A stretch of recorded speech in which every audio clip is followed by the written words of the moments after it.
मुलींनो, ज्यावेळेस तुम्ही जन्माला येता त्यावेळेस तुमच्या वडिलांना दोनच गोष्टी सतावतात, चिंताग्रस्त होतात की एक मुलीचं शिक्षण आणि मुलीचं लग्न.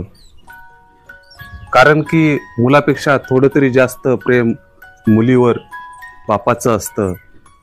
त्यामुळं बाप आयुष्यभर खडतरपणे सायकलीवर प्रवास करेल, परंतु तुम्हाला कॉलेजसाठी बसचा पास काढून देईल, गाडी घेऊन देईल, हटके बनियन वापरेल, पण तुम्हाला कॉलेजसाठी चांगले कपडे घेऊन देईल.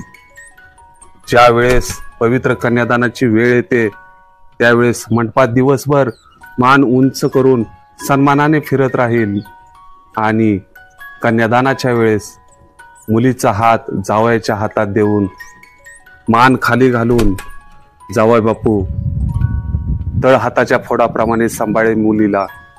काही चुकी झाली तर सांभाळून घ्या. ज्यावेळेस मंडपातून मुलीची गाडी निघून जाते त्यावेळेस खांबाच्या पलीकडे जाऊन धिप्पाड असणारा बाप लहान मुलासारखा ढसाढसा रडतो.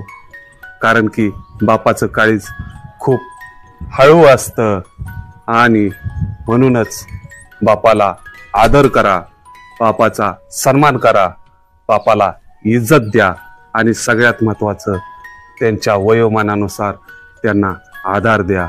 कारण की मुलांच्या पाठीशी प्रत्येक क्षणी बाप हा पहाडासारखा सावली देत उभा असतो. म्हणून बाप हा बाप असतो. धन्यवाद.